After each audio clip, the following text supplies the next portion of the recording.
Hi everyone. So we just finished our group sermon together, and as our sermon was created in community and sort of in dialogue with each other, we decided it might be a good thing to actually dialogue a little bit with each other about the sermon itself. And so what you're about to see is basically us kind of dialoguing and asking questions of each other based on the things that we spoke about.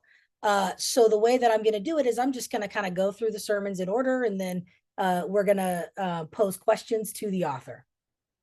Okay. So first we have Amos, and I'm going to open that up now. Amos, you mentioned a phenomenon that I've seen a couple times, and that is with someone who has converted to Christianity having an oppositional disposition toward their prior faith commitments. I would like to know what advice you might have for someone who has that kind of attitude or stance toward the faith from which they came prior. Thanks, Elijah. That's a great question. And in some respects, I think you were noticing, and I love the word fumble that Nettie and Isaiah lifted up, and I want to talk more about that. But I actually fumbled a little bit on that particular point in the second go around because I don't think it was as obvious to me until I reread what I initially wrote in light of what everybody else has said. And then it dawned on me that I should take this little bit of a different tact, which is to observe how the description of despair is Luke's description of Paul, right? And so that suggests that, and I think as I tried to lift up in my introduction, there are ways in which the narrative might illuminate certain aspects of what that despair represented, but it also illuminates a whole lot of other reactions that that word despair doesn't cover. And so intriguingly, it seemed to me that now we're kind of reading into this, right? That Luke himself may have begun to develop a kind of more despairing understanding of what other faiths and their idolatry meant from the fact that he had converted from being a Gentile to being a follower of the Jewish deity. And that itself reminded me, of course, of the fact that my own parents are people who became Christians from Buddhist backgrounds and, have had a fairly yeah, a reactionary, and that's reflected in the fact that people, once they've converted, they converted for many good reasons to them and to the rest of us. And so, in that respect, it makes sense that what we converted from isn't necessarily held in high esteem. If it were, we wouldn't have converted to begin with, right? But I think that's in part why then that kind of got lifted up for me is that the narrative itself reveals how, while despair may be one way to characterize how we might be presume ourselves in our approaches to other faiths or other religious traditions or even people from other faiths, yet the narrative lifts up a lot of very unexpected also responses, interactions, attitudes, perhaps inclinations, which you guys did a really fantastic job of lifting up. And that invited me to then, at least for myself, be open to what the text might re-educate us about the way in which we presume about other faiths, right? So the long and now short response, Elijah, to your question, I think which opens up nicely to the rest of our conversation, is that a lot of us may have certain presuppositions that are a bit more negative, that may be characterized by that word despair. And yet the text itself, at the end of the day, allows us to feel a lot more than just despair. And in fact, invites us to experience a lot more than just despair. So let's just pay attention to what the biblical texts actually describe. That's one good approach to how we might reorient ourselves to people of other faiths. In fact, particularly if we have negative perspectives, like if we had converted from them. Yeah. Yeah, that's a great answer. Very, very insightful. Great questions, great answers.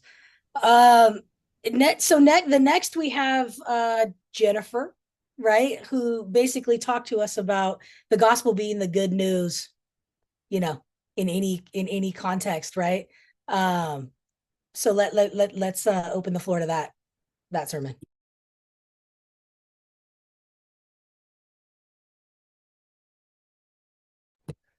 Jennifer, your actually as I was reading through your description, it was that was initially what said, "Hey, I need to reorganize my approach." to open to follow you following Paul into this space. And I love the way in which you found the good news in this context. That certainly means a lot to many people in terms of what they assume good news would have meant in this context. But I think you meant also quite a bit more than that, and you tried to unpack a little bit more in your in what you said. Remind us about one or two aspects of this good news that was surprising for you that you might not have expected to find that you did find in this text. Yeah, thanks. I think one of the things that was interesting about good news, and I think some of this is just becoming a recharacterization of good news, in terms of Luke's gospel, it is more broad than just like the crucifixion and resurrection narratives. It's this expansion of good news that goes into the social realities of people's lives, into the places where we may not expect to find good news. And so when we look at the text and Paul having this conversation with Greek philosophers and people that, you know, as Pentecostals, if we like move that forward into modern context, people told us like, hey, don't go into those spaces. Like they're not going to listen anyway.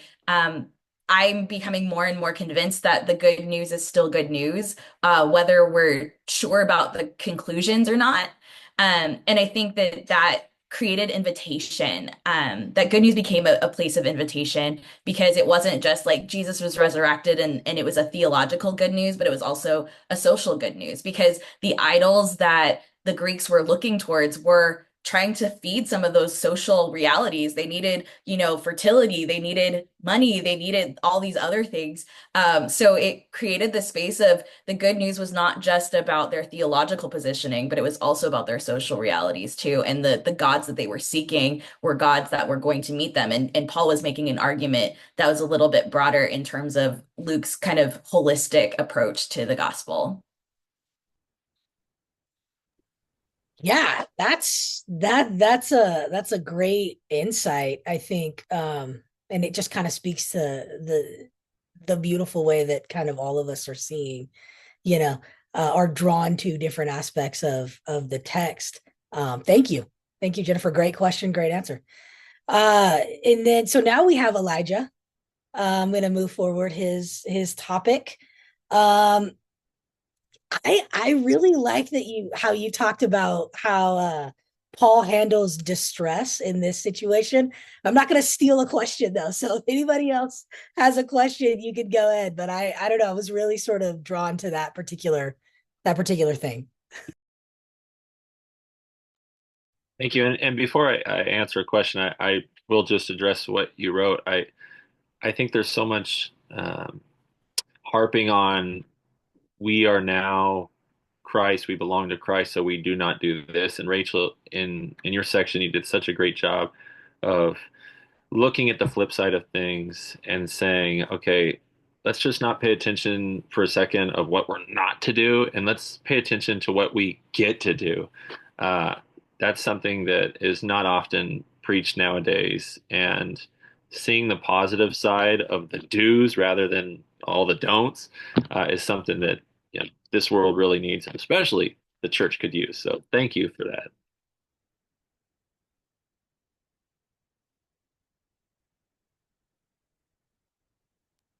Yeah, so we have time for one. If anybody else, we got about a minute and a half. We push it.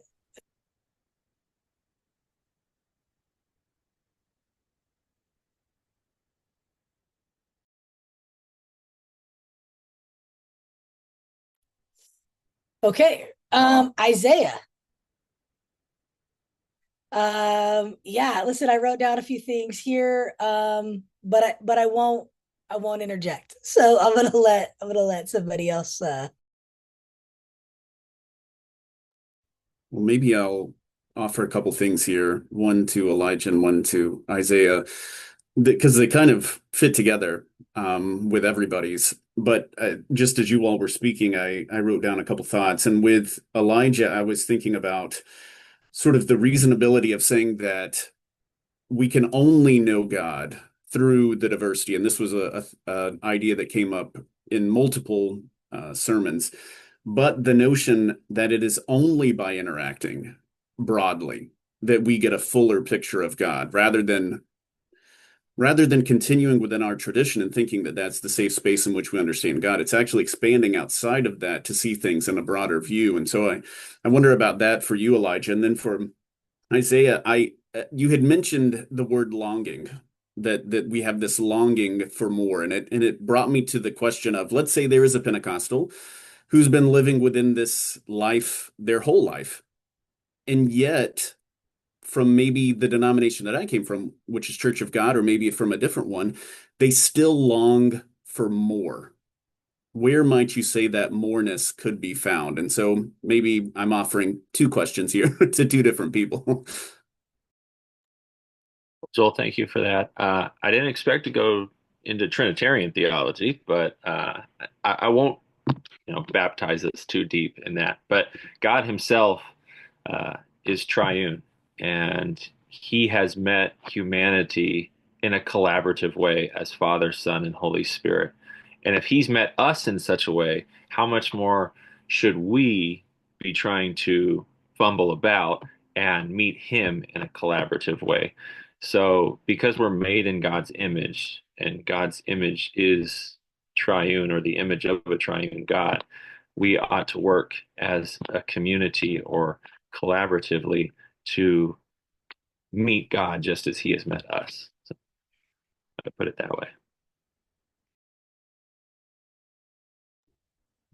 Yeah, well, I appreciate, Joel, you lifting up this sense of expansiveness that I was wanting to lift up, both in God, but also in our hearts and our souls, in terms of a kind of infinite room for love to be experienced. And I think that is good news. I think that's good news for so many of us who feel like there's messaging or there's forces in the world that put us at odds with love, that allow hate, fear, greed, right? And all those other kinds of things to rob us from the expansiveness of love available in our own lives and each other. Where do people go to grow in this? I think it's to keep falling in love. I think at the end of the day, when you love someone, and I'm very specific, I say someone, and that could be a more than human being, it could be the earth, it could be a relationship you have with a significant other, a child, a friend. When you truly love, there's going to be an expanding that happens in your heart and mind through truly being present and open to that love as it exists in your heart. And in that sense, when we think about this text and God's expansiveness of heart, Paul's expansiveness of heart growing through the Greek wisdom, in turn, he allows the Greek wisdom to grow through his knowledge of Christ, right? It's not that Paul's saying, well, I only have to learn from you, right? But he's learning from them about an expansion of love, and they're learning from Paul. Okay, this unknown God that we're talking about, okay, this is an incarnational experience known through Jesus. And Jesus did something very significant and powerful in the world. And in sharing our personal experiences of that with others, that also can offer something without needing to convert them to be like us or have our ideas or doctrines. We can share a loving relationship and both of us can grow. And that was really the heart of my message, is that we're all in this together. And insofar as we allow love in, we'll continue to be transformed forever. That's good. Thank you. And just quickly, I apologize. I did not skip myself on purpose. Elijah so graciously tried to nudge me and it just went right over my head. I am so sorry. Thank you. I appreciate it. But before I bring on Nettie, I just quickly want to say in dialogue with Elijah is that thank you. Yeah, I do try to focus on the do's. I think that we get so caught up with the don'ts, and I think sometimes that restricts our behavior, and also it brings fear. I think the don'ts bring so much fear, and I think that, as Jesus said, if you love God and love your neighbor, that these things will fall in line. And so I think that if we focus on the do's, specifically the fruits of the Spirit, they will combat those other sort of works of the flesh, like strife and envy and dissension and all these other things, that if we engage each other and we're led by the Spirit and we engage from that perspective, the don'ts will work themselves out, right? So I just wanted to address that. I'm sorry I did not ignore or skip that on purpose. I was focused on my job. So Nettie, yeah, I mean, it was so good fumbling about. I'm going to open that up to the floor. Nettie, I would love for you to just unpack how I loved what you talked about in terms of fumbling and fumbling about for God. Kind of the permission to fumble about for God, like practically, how important is that for us to give ourselves permission to to not have to lock into certainty? Yeah, thanks for that, Jennifer. Um, a lot of my approach to learning from this text comes from my family's background. You know, I come from a church community, a lot of them family members, who were very, very poor in a different country than the United States. And the good news of the Christian gospel came to my family members. It was something that they could really hold on to bring salvation, to bring trust, like, oh, there's something better for me than what this world has offered me. And so what I'm trying to bring together here with what does it look like when you've been receiving this faith that now helps you feel like there's some kind of certainty in your life? When there's been so much uncertainty, trauma, suffering, poverty, and now you can hold on to something that feels so certain and good. What does it look like to deepen our trust so that perhaps we can experience even more depths of God's goodness in a different space with a different people group in a different, environment than we could have ever imagined. So I'm really trying to, find a way to articulate that when we have been so afraid in our lives, when there's been fear, trauma, oppression that has happened to us beyond our control, it can be easy to want to hold on and not to really want to see change come upon our lives. Anything different or new, it's scary, And you asked about giving ourselves permission to not know. And deep down, many of us want to feel safe, and the gospel brings safety to many. And what does it look like to give ourselves permission, like you were saying, to trust that there is always more of God to be revealed to us? And when we encounter, like Isaiah mentioned, love in a person that we did not expect, perhaps a person of a totally different religious tradition, but we become their neighbor. They live by us now.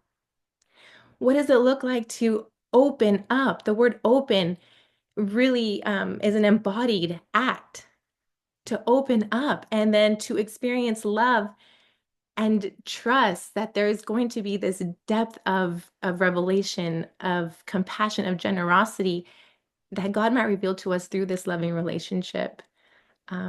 So when I think about giving ourselves permission, to me, it's very connected to trust, to courage, which really is faith.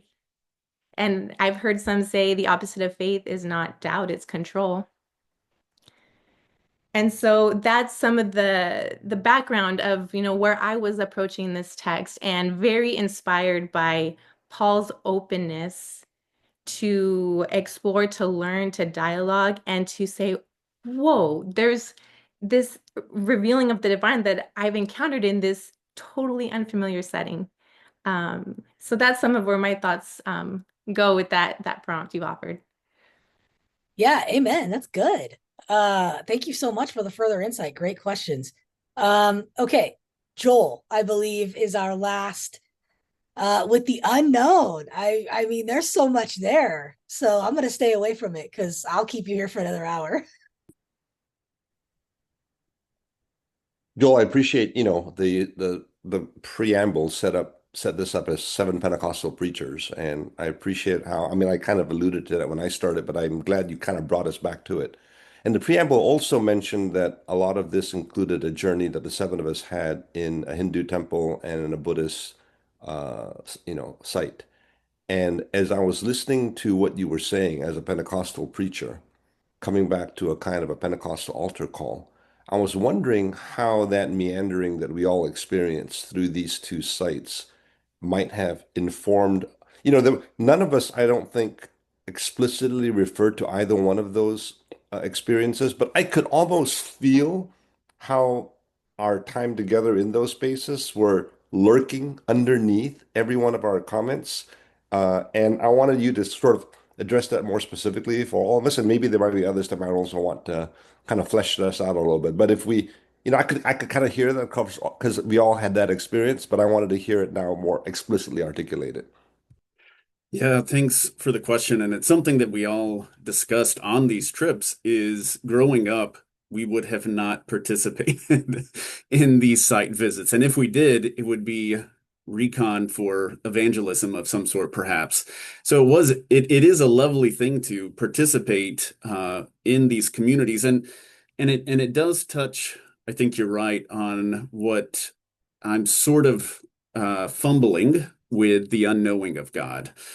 So it's for me, it's even in the text before this text where Paul is going to use this Stoic saying that's well known because he says it without reference almost.